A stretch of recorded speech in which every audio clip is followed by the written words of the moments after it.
wixii wanaagsan la wado inaan wada qabsano oo la oranin hebel baa wax ku doonaya iyo cid baa wax ku soo qaadatay iyo hay'ad baa soo qaatay iyo dawladda hoose dhisaysa dacaayadka noocaas in iska dayno oo wixii wanaagsan khayr la wado ad qayb ka noqoto qof kasta taas ya kula talnayna ama raga noqdo ama dumar inaan wanaaga iyo horumarka qayb ka qaadano waana sadaqa jaariya oo nabigeena calayhi salaatu wasalaam sadaqaadka jaariga way noo tilmaamay sadaqada marka qof miskiin wax siinayso ee marka la siisuuna waxa ka fadli badan wax jiraya oo ummadda anfacaya oo sadaqa jaariya ah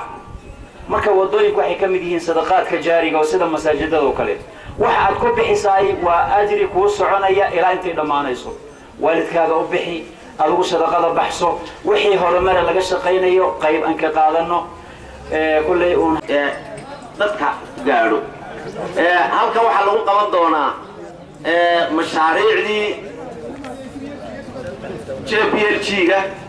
ee lagu qaban jiray dibadaha aan tagi jirnay waxa goorma suurta gashay inay halkan lagu qabto oo ay iman doonaan bisha 12keeda maxay yiraahday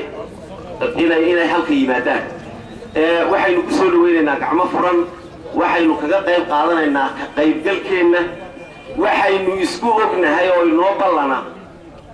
gacmo wada jir bay wax ku gooyaan idinkuna hana saluugila annaguna yaanani saluugi habashigii maamaayne xululcooda ku dharginayso ku shibkayga laga gartaaye sida aadwa sida loogu garto balnoo sheeg baa lagu nooceeyo waxa weeyde marka baashayna daba xasaaska saa la yar idhaado waad si garanaysaa inaan dheel ku jirin haddii se taawaysaa loo gacanta loo soo wareejiyo daade marka aynu isku deeqno yahay qaybqaybna waafajiyo wada shaqayn baynu isku ognahay wada tashi baynu isku ognahay taliya tusaalaynu isku ognahay cashuurta iyo shaqaalaha iyo booliskana inaad gacanaha la siiyo iyaynaan daawanin warqad baa la tuur xaggee loo socdaa war halka waa halkii lagu asaasay Somaliland innagaa dhidibada u dhignay meel la tagayay ma jirto afar qof oo yacna dana gaara lehina inay ummadda wareeriyaan looma baahna cid kasta oo lagu helo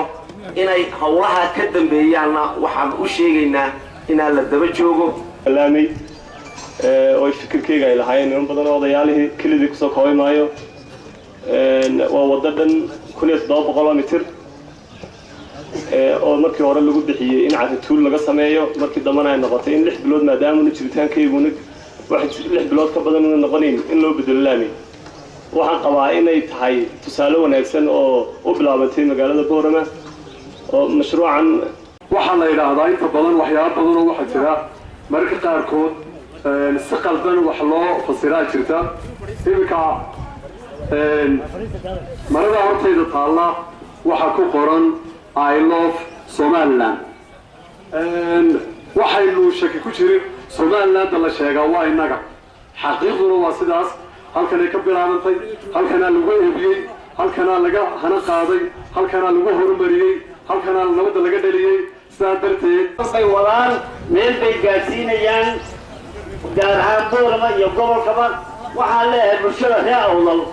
waa ku sida dishaas gaadhito wax la qabta oo nimanka shaqeynaayo wax la qabta